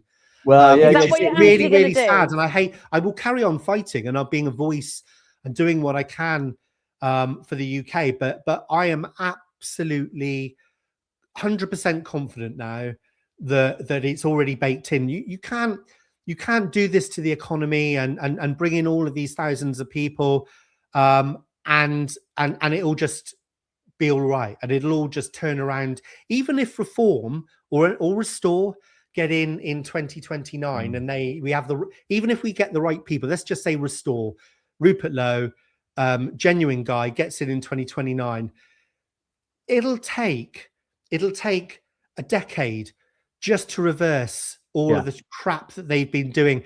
And they won't have the political capital because the expectations will be so high. I mean, this has been going on for 20 years. Blair and Brown set all of this off. They've been taking the sovereignty in our parliament and, creating the Supreme Court, devolution. They've been taking the sovereignty and the power of parliament and making mayors and doing all this. To undo all of that and make parliament sovereign again, you cannot just get in and do that. There's you can't just get rid of all those laws and not replace them with something. So I think this crash, not just economically but socially and politically, is baked in now. It's like we're accelerating towards a cliff, and we've gone over that line, and it's already too late. Now that doesn't necessarily mean that, after that crash, I guess there's an opportunity in there, because things will get so bad that those normies that are just all right at the moment, they're still earning 50, 60 grand in their nice little job, they don't really interested in politics, they will have to sit up and listen, because their jobs will be gone, the economy will be ruined, and suddenly there'll be this wake up of all of those normies at the moment. Just so there's always opportunity in chaos and destruction, but unfortunately I would genuinely believe that crash is already baked in. It's already baked in. We're still accelerating. We've still got thousands and thousands of people coming across the channel who we do not know who they are, that are raping and abusing women. And the other thing is, with the Greens, what are they on about? All of these lefties that they say they believe in women's rights and all of this, and we're importing a culture which covers women up. They don't believe in women's rights, and given a chance, they'll be throwing LGBT people off buildings. I mean, just look around the world. Look around the world. We're a nation of sanctuary and everybody's welcome here. I mean, come on, there has to be kind of boundaries, and it's so important to protect our women. Polanski doesn't believe in. He's another Zelensky. Zelensky was an actor, and he was picked because of his presentational skills and also his corruption. Zach Polanski is exactly the same. He's being picked because he can appeal to the youth. He doesn't believe in what he says or the agenda that he's doing. They've just picked somebody who's going to push this through, and it's just a bonkers agenda. None of it makes any sense. None of it. Is he like a Zelensky point too? Because Zelensky came from a similar background, didn't he? He was a comedian and an actor. I mean, that's another story, isn't it? The fact that he starred in a comedy sitcom where he was basically a teacher who became president to get rid of corruption. And of course, in Ukraine at the time, the public were pissed off about corruption. So beautifully set up, but he was picked, and it was all manufactured for him to get elected. And Zach Polanski is exactly the same. He's just another idiot who's being picked because he's got the right appeal to the right. I mean, all of these young people, and I can see why they appeal, because they're so angry with everything. They've got all of their life chances that their parents had have just gone. They're looking around the world. They see the injustice in the Middle East. I mean, my answer to that is they've been bloody fighting themselves amongst themselves for 100 years now. What are we doing importing that out? We haven't got the answers. They've been doing it for 100 years. Whatever.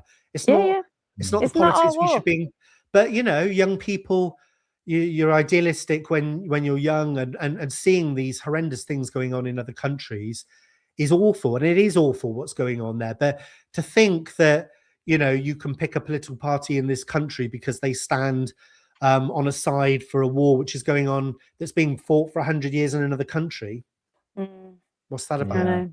So I've just been looking at like Australia and Canada, and what I'm sort of looking at, and I'm just kind of wondering if you're thinking the same, is like we're having like loads of different sort of emergencies, right? So we've got the meningitis, right? And then we've got the fuel, and it's like, hang on, we need what Canada and Australia are saying is that actually you just stay at home. This is like another lockdown. This is like something else that they are trying to control the narrative. So we're that's pumping out this meningitis. One of the meningitis cases that the papers were saying that one of the children that had recently died, we investigated it, and that child had died in 2016. So they're actually using regurgitating stories and putting them for the now to scaremonger people. But this is all about stay home. This is, you know, another lockdown point to. I can't be bothered with this because, I mean, who's going to actually adhere to lockdowns again? Nobody. But people are going to be afraid if you're thinking that your child's going to die, and because it's the children again now. Are they putting mRNA in the vaccines for the, you know, the meningitis vaccine? The thing is, I remember seeing, and I forget which documentary it was now. It was a few years back, and it's all about Agenda 2030 and whatever. And they were saying that the way that they will break the morale and the cohesiveness of our societies is basically just wearing us down in waves. So it's one wave after, you know, we think we've just recovered from COVID and the economic shock from that. And then it's another wave, and then it's another wave. And then things never go back to normal. You get a new normal each time, but then another wave comes, and they're just breaking us. They're demoralizing the Western populations and breaking the fight out of us so that they can, you know, I mean, we're useless eaters, aren't we? And in their future world with everything run by AI, we're just not needed anymore. You know, that's the way this political class of globalists see us, you know, and that's what they're trying to do. They're trying to break our resolve and our resilience so that we just succumb to their plan, basically, which is to put us in digital prisons and depopulate. You know, they don't need us. What do they need? You know, that's what, exactly. And then they're spraying the skies, and then there's this fight like, actually no, you know, they're not doing it. Yes, they are doing it. I mean, it's bloody obvious. You've got them actually doing noughts and crosses in the fucking sky. I'm like, what are you doing? It's the fear. You know, they just keep on feeding us fear. That's what they're doing. And you know, so like I said, sadly, and I know it sounds horrible, and I thought before coming on the show, I thought, right, don't tell them that. Don't tell them that your answer is to get the fuck out. But I don't know what else to say, because I at the end of the day, my responsibility as a person is first of all for myself, because I can't help anyone else if I'm not in good shape mentally, physically, and everything else. Then it's like on an airplane, they tell you to put the mask on yourself first, because you can only help other people around you once you've done that. So my responsibility is to me, my family, and then my wider community. And the only way I think I can protect my family from what's going on is to get out of the UK, because I do fear, I mean, look, this is a global thing. You can't escape it. But I think, you know, the UK is going to be used as an example. They're going to break our country because we act as a beacon. Actually, we've, you know, we've had a democracy which has been around for 1,000 years, you know, and we've got an unwritten constitution. Well, actually, we have got an unwritten constitution. But it's uncodified, isn't it? It's uncodified. Well, no, there is an English constitution, a written in English. So England actually has. When was that dated back to? Oh, Jesus. I'm not a historian. I think it's probably about 500-600 years, something like that. Yeah. You know, we've got the Magna Carta. We've got all these amazing laws and you know, and all these things about our rights and common law and all of this kind of thing. And their plan won't work unless they break. And I think the UK is going to be used as an example. So it is. I do regret that is my thinking and that's my plan, but I don't know what else to say, really. Well, I remember speaking to you privately. So now you've mentioned it, I can talk about it now. A couple of weeks ago, I think me and Rogue were doing some tours, and we were in Brecon when I called you, and we discussed it, and you were like, "Rich, I'm out there. Now you mentioned it, I can say it, and I understand that. I'm not going to be leaving the fight though, Rich, because that's the thing. At the moment, I've got contacts all around the world, in the Australian Parliament, Canadian Parliament, in Europe. There's people that if I wanted to have a Zoom meeting with them, they would sit down, and I've done that when I was fighting against the vaccines. I've got people I know that work at a very, very high level, at the very top level of the WHO, all of that. And you know, and I'm lucky enough that there's lots of countries I could move to because of my connections and stuff like that. I forget where I'm going with this now. Lost my track of thought. I'll tell you where you're going. We're coming with you. That's what's happening. That's what's happening. Wherever you go, we'll go. Well, I'll tell you where I'm going, and it doesn't mean I'm necessarily going to stay there, because look, if the UK falls, then I think, you know, the Isle of Man will probably go in the end anyway. But at least because of the way that it's set up, it is a crown dependency, but it is so it's not a sovereign country. But if the UK falls, you will just get more time. You'll get a heads up that it's coming, and then we can go elsewhere. But you know, if you want to get out, the Isle of Man is a good place. There's no inheritance tax. There's no capital gains tax. You've got a flat tax of income tax of 20%. Their parliament is amazing. They've got 24 MPs, House of Keys there. And guess what?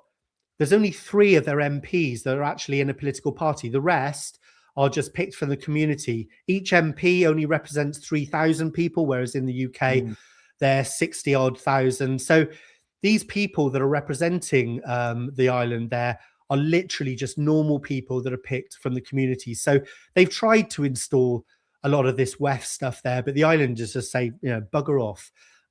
So I'm going there for that and the economic reasons as well, because, you know, if you stay in the UK, if you've got anything, and I'm not rich, but I've worked hard and I've got a bit of money, I've got some investments, and I'm not going to stay here because they're just, you can see the way it's going. They're going to break the economy, and you know, there won't be any bailouts in the future. There'll be bail-ins. The legislation's already there in place. It'll be like Greece. It'll be your savings. You know, it doesn't matter whether you've got 100 grand in the bank. You're only allowed to withdraw £1,000 of that a week or whatever. I don't know what they're going to decide, but you know, it's going to be bad. You know, the Isle of Man. And the great thing is, if you're a UK citizen, to get all of those benefits, you get them from day one of moving to the island. You don't need to apply for any of this stuff. You just move there, and you have to be resident. So, you know, you show that you've either renting a property there or you're bought a property, and you get all of those benefits from day one. So that'd be my advice to anyone who's got the resources to be able to do it. The guy, Mr. Unpredictable, just said we shouldn't be relying on any politicians. We shouldn't be relying on any kind of governmental, you know, sort of bodies, but we need to do it ourselves. How do we do it ourselves? What can we do? Because I think in order to build resilience, if you're going to stay in the UK, really, you need to start growing your own food.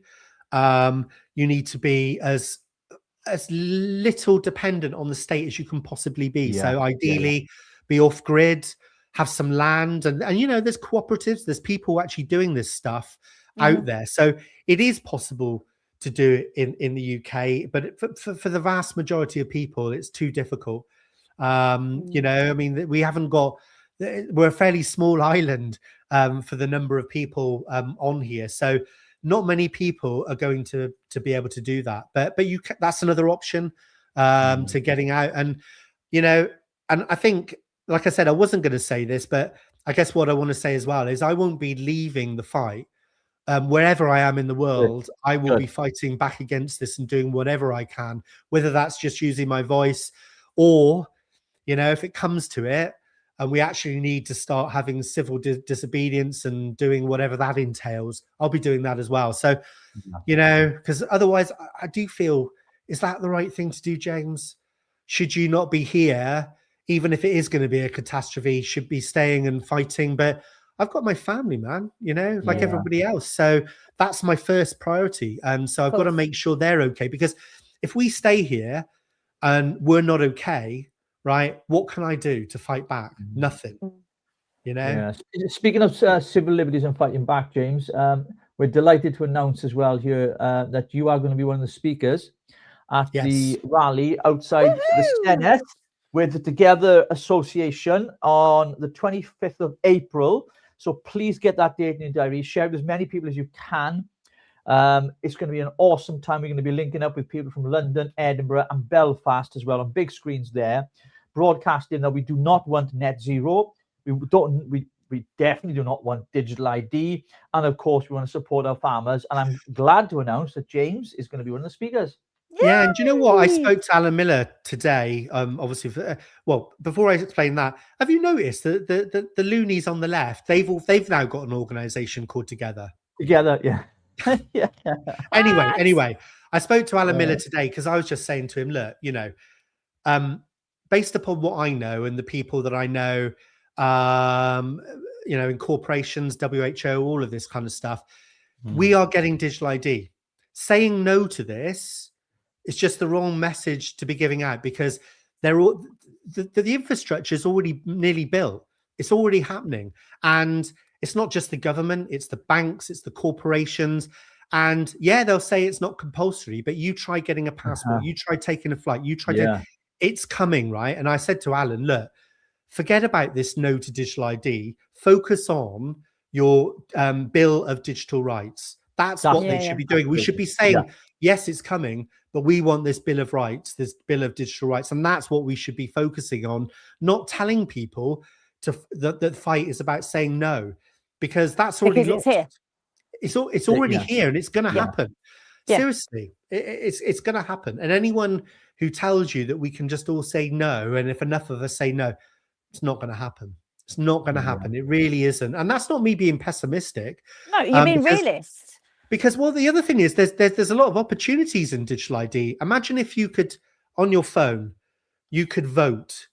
Right? Imagine if you could vote in a general election on your phone because you can ID yourself properly. Make it that easy for people to vote, and say you get an extra 10-20% of the people that vote. That could change elections, right? So there's lots of opportunity. It's like in anything, there's always opportunity and threats. There are opportunities in digital ID, but obviously what we need to make sure is that that it's not too centralized, and that there isn't this joined upness, especially on permission based, so that we don't have to ask permission just to do things which at the moment we take for granted. None of that should happen. But let's just be real, it's going to happen. So we should be fighting. And that's what I said to Alan. And he just said, yeah, I know that. In fact, he said, that's what you can speak about outside the Senate. So there you go. That's what you're going to do. Your heads up. Well, I look forward to it. It's better to seek forgiveness than permission. That's what I say anyway. So you'll be all right there. But yeah, it's going to be an extraordinary time. We're hoping to get a lot of people there. We're really pushing this. So if you're watching the show, folks, please make every effort to be there, because we want to put pressure on our local MS. It's coming up to the 7th of May. And not just on the digital IDs things, on the disability rights, but more to the net zero madness as well, because we know it's ruining our country. The green levy tax that is on people, the burden, the cost of living, all of these things are all combined, even with the fuel duty and the taxation system and the Rachel Reeves. It's a complete mess. I want to go back to what you talked about, living off grid, because I'm kind of like, I'm a bit of a loner. I like to travel, right? I've always liked to travel. Rogue knows this. Living off grid, is it actually really, really possible to live off grid? Now, you can grow your own food, you can do this, you can do that, and everything else. But can you actually do it? Is it actually possible? You can at the moment. Like I said, there's cooperatives, if you just search, that are doing out there, but they know this, and they're making it more and more difficult. Look at chickens, for example. I've got friends who've just got 5 or 6 chickens. You now have to register with DEFRA, yeah, exactly, and they can come and inspect. So what they will do to stop people doing that is they will create legislation that just means that you have to ask permission to do all of that. And ultimately, this is part of the UN's Agenda 2030. You will own nothing and you'll be happy. They don't want anyone to own any assets, so land, property, anything. We won't. That's what the plan is. And so I think it will become more and more difficult to do. And it's already difficult because, look, you need to own some land for starters, and you need to own a decent bit of land if you want to sustain yourself and actually grow enough food to live. So it's already difficult. Not many people have got the resources to do it. But, look at what they're doing to the farmers. That's what they're going to do to anybody who thinks that they're safe and secure because they've got a few acres of land in the middle of wherever. No, because what they're going to do is they're just going to regulate. They're going to bring in more regulations so that, I think in the US, the Democrats at one point, or was it Australia? I forget where it was, but it was a big country like Australia, or where they were actually going to regulate you growing food, any kind of food at home. And, you know, mean that you need to get a license to do it. Control. It's not regulate, it's flipping control, basically. So I was going to say something and now it slipped from my head, just like you earlier. I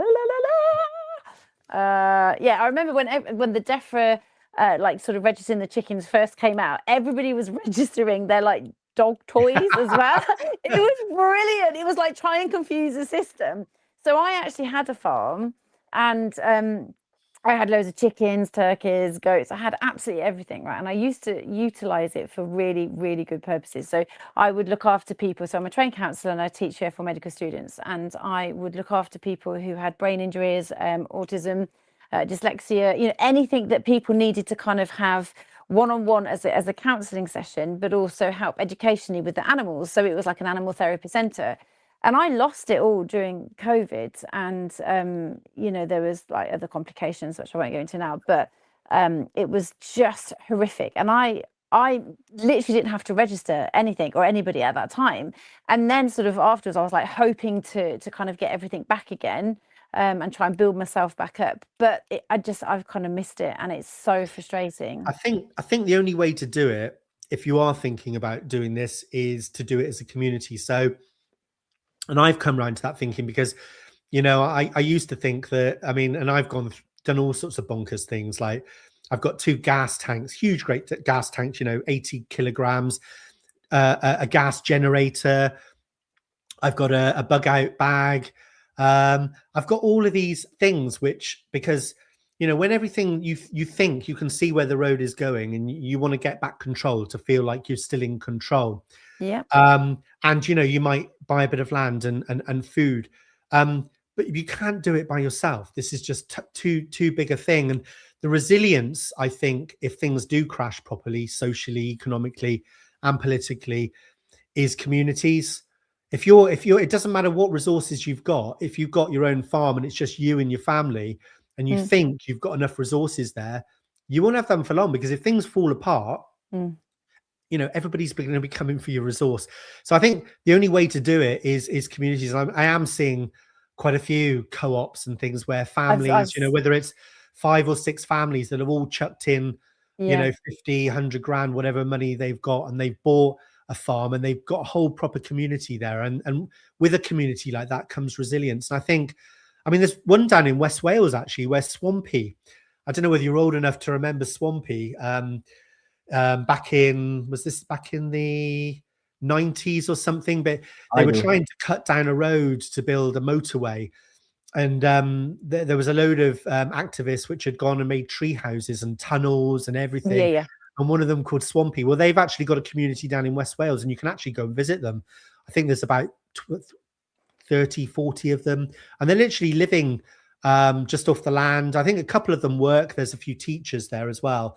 But it's building communities like that, I think, is the only real way to build in the resilience that you'll need if things really do hit the fan, you know, like Mad Max era, like everybody's having to protect, or the Purge, you know, everybody, like, I know it's not going to be like one day where you can go, but it is like that kind of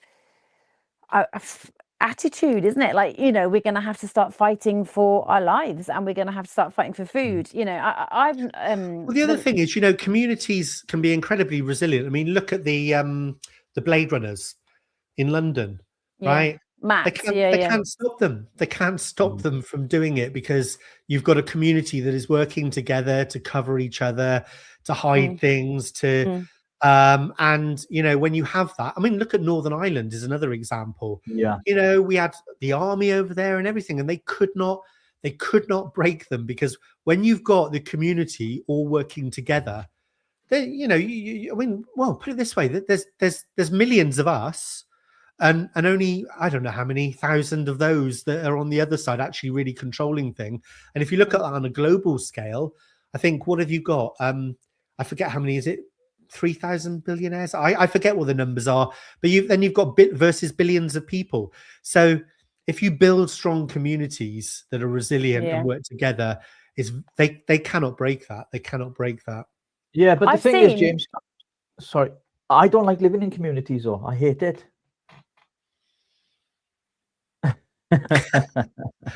I don't. I just look. I'm being honest. I like to dip in and dip out, right? So I like to spend time with people, but I like my own company. So if I'm living in a community like an Amish community, for example, I don't know if it's my upbringing or whatever. That would Rich, be I'm the something. same. I've always been a lone. I mean, everybody's different, right? I've always been a lone wolf. I've always and a lot of the solutions I've tried, because I've seen where we're going now for 2 or 3 years, and like I said, my solutions have always been centered around myself. You need to do this to take control back of the situation, to do that. And there's a certain amount of that you can do. Like I said, I'm taking the family somewhere else where the community is strong there. But when I get there, I'm going to embed myself, because one of the things that I've realized is James, you cannot fight this by yourself. If this really happens, just because like I've got 100 kilos. I've gone through loads of bonkers stuff, and I'm sure lots of people have. I've got 100 kilos of rice in big bags. Yep. You know, it's a year's worth of rice for the family. I'm glad you said rice. I'm glad you said rice. You said 100 kilos. I thought, I'm glad you said rice. Yeah. But you know, loads of stuff like that. But you know, if this really happens, I've come around to the conclusion that it doesn't matter all the resources I have here. If I haven't built networks within the community, it won't work. It won't work. So you've got to do that. And Rich, I understand where you're coming from, because like I said, I've always been a lone wolf. I've always operated like it might be the control freak me. I don't know what it is, but you know, I've always, when I see a threat, it's always about what I can do. What do I need to do to take back control?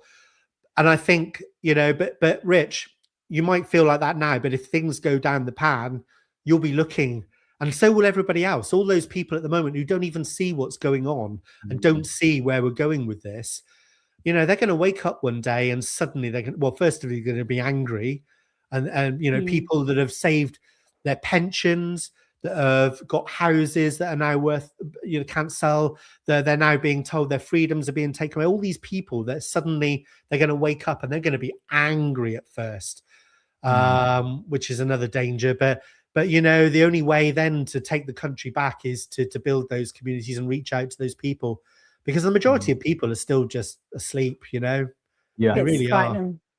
It is. They are. It is frightening. It is really frightening, because like you can shout as much as you want, and then people, like you saw, I'm being accused of being a Freemason, a grifter, whatever, and it's just like, geez. Well, you know, I'll tell you the biggest bit of evidence, right? Like you think, right, lockdowns, vaccine passports, all of the bullshit they put us through COVID, right? And yet, you know, we stood in that general election, not general election, the Senate elections, I think it was 21 or 22. On the back of lockdowns, and no one was interested. But tell people they have to go 10 miles an hour slower, and suddenly more people sign a petition that actually voted for Labour in the election. So that tells you a lot. What it tells you is people are caught up in their own little lives, and they will not act until that life is disrupted. And that's the reality of it. You try and tell them, look where we're going, look what's going to happen, we need to stop it. They're not going to listen. They're only going to listen when it actually affects their life, their day, when they get up in the morning and their day is not the same as what it was yesterday. That's the only time. And it's really sad, you know, but people are just caught up. And that's the thing why part of the reason why I think also this is baked in, because I just don't think if in order to stop it now, given the momentum that is behind this train wreck that's coming, we need everybody just to say no, we need to stop. And they're not because they're still getting their 50 grand a year. They've still got their BMW. They can still go on holiday. And that clique that's still getting that is getting slowly smaller, but there's enough people still getting their little share of the pie that they're not going to do anything. Why would they? They're comfortable, you know? There's been like a few actors that have been from BlackRock sent around to houses to buy these houses, but they are pretending to be husband and wife with the children. So they're going out, and it's like house grabs, basically. Like, we'll give you this, and BlackRock are buying all of these houses in, and it's all a part of the 2030 agenda. And I have been screaming from the rooftops, trying to say, this is what's happening, this is what's going on, and people are like, sounds crazy. You know, you put your tinfoil hat on, and it's like, Jesus. Lloyd's Bank, the UK banks are in on this as well.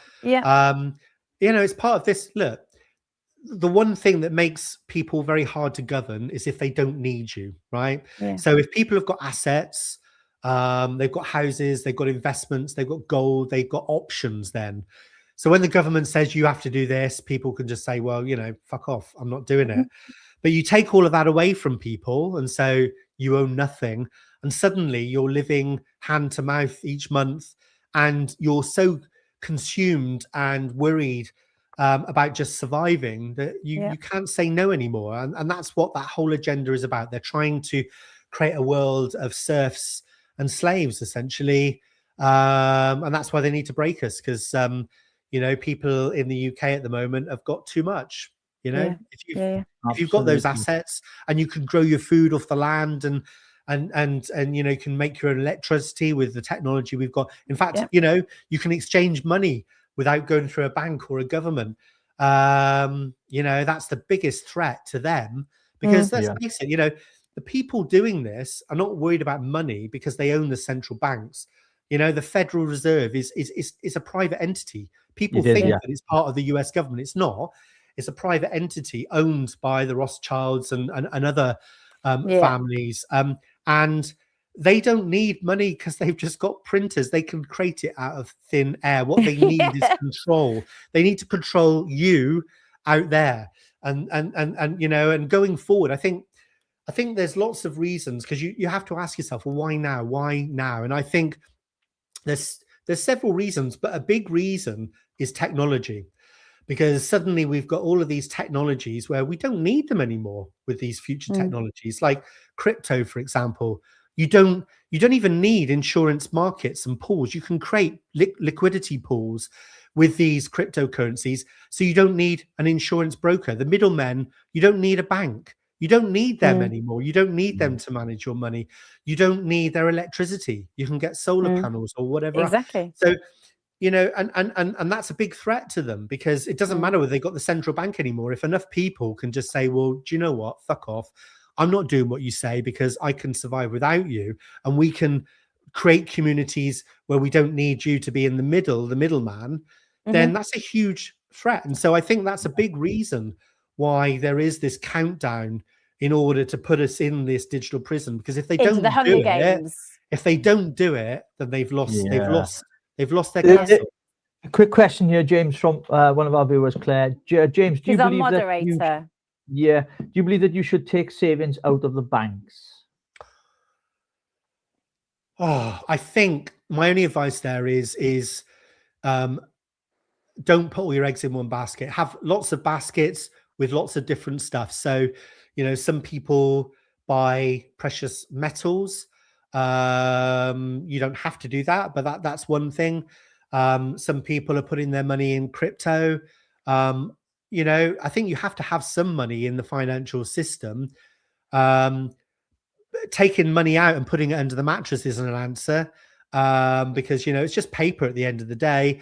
But, you know, if you have got assets at the moment, spread them about.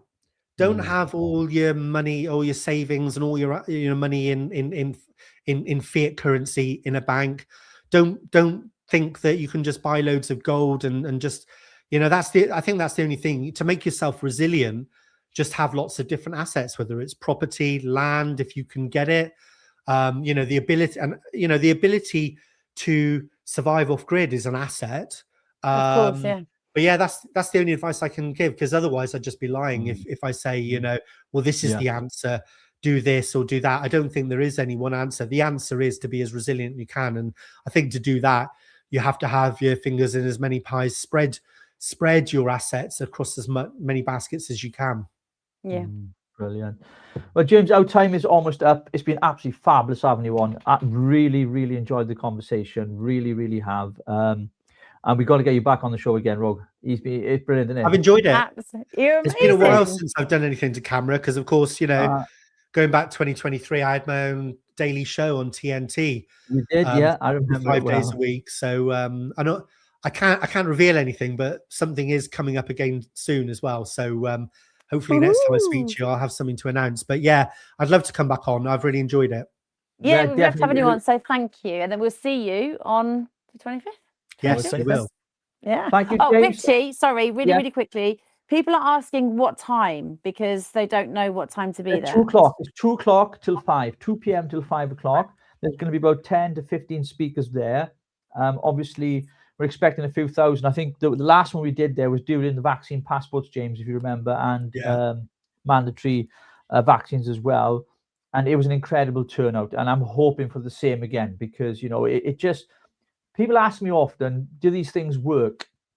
They don't work immediately in the short term, but what they do is they highlight things to the general public so they can see what's going on, because a lot of people are blinded by mainstream media. So if we can provide alternative media to people and they can see us out on the streets, then I think it does. People power really does work. I've seen it. I've witnessed it myself. Yeah. And Rich, the other thing, I mean, we know each other, right? And there are lots of people on the scene that I know because I've been there physically with them, right? It's community. You might not know it now, and you might not, once you come away outside the centre, all those people that were there that you contacted, that you follow on social media now, or of their name, right? You might not utilise those communities now, but at some point, those communities will become very, very important. And so it is about that as well. It's not just lobbying government, because like I said, I don't think the answer is going to come from politics. It's going to come from outside. And protests, do they work? I don't think they do. I really don't think they do. But getting all of these people together, these are other people who've bothered, who can see what you can see, and are also have bothered to come out. And all of those people that you've just said hello to, you've had a chat with, that you now follow on social media, that's building communities. So that's incredibly important. Absolutely. Perfect. Well, let's get you on a regular basis then. That's what we need to do. We need to get you back on the show. I'm not going anywhere. Yay. Cool. Brilliant. Lovely. Thank you so much. James, lots of love in the comments for you as well. And folks, if you want to know more, James, have you got your X account? Is it James Freeman? Just James Freeman. Yeah. James Freeman. Find him on X and follow him, guys. I think there's underscores, isn't it? James _Freeman _ isn't it? I think it's James _Freeman __, because that was the only one I could get. But if you just type in James Freeman, then you'll see my pretty face. So there we go with your amazing spectacles. Yeah. James, thank you ever so much for your time, mate. We really appreciate it. Thanks for coming on the Richie and Rogue Show Unfiltered, and it's been an absolute pleasure and a delight having you on, and to have your experience, your knowledge, everything you've been through, your journey as well, and to let our viewers know about you as well. And I'm hoping that we'll be able to connect, and we're looking forward to seeing you on the 25th of April, my friend. Awesome. Thank you, guys. Big love. Thank you. Yeah, back at you. Thank you. Bye-bye. I love that. I He's love great. him. I love him. What an amazing guy. I knew you would. He's brilliant. He's really cool. And you know what? He's so easy to talk to, and he just flows, and he's just full of really good, resourceful information that people can sort of take in and utilize that, can't we? Yeah, absolutely. And like I said, he's quite knowledgeable as well because of what he's been through, like through politics and everything else, and having learned so quickly, coming from the civil service, then going into politics, a massive jump. Took a massive sacrifice for him though, because massive cut in his salary, then get a big salary, and then within 9 months to lose your job. What a risk! That takes a lot. What a risk! Absolutely. So Rogue, that's it. That's our Sunday Night Live done. Sunday. What's the day today? Is it Sunday? It is Sunday, yeah. Oh my God, girl! It's Sunday night. Oh, it is. It's Sunday. I have lost track of days. Listen, I've had no sleep. Grandchildren, right? Every few hours. Oh my gosh, it is. I've lost all track of days. I actually thought we were Wednesday. I'm coming to you tomorrow anyway, so we'll have a cup of coffee and a chat. You'll be all right. You'll be fine. All right. Cool. There we go. Yeah. So guys, and we're back. I think we're going to Tuesday nights next. So please hit the Tuesday night. Button. Tuesday night. Yes, what you said, right? Tuesday night, I'm just making sure that you said Tuesday night. Yeah, I did. I think we should combine Tuesday and Wednesday though, but that's it. We will talk about that. We'll see what the team want to do. But yeah, absolutely fantastic having James on. And like I said, we've got plenty more guests coming up in the future, new guests as well, because that's one of the important things. We want to bring different people on with different opinions, different guests with different experiences, because I think it opens up to a wider conversation and debate as well. So it's been an absolutely fantastic show. I really enjoyed tonight. Really enjoyed tonight. Really chilled. It's cool. Yeah, really cool. All good. So that's it. It's good night from me. And it's a good night from me. Bye.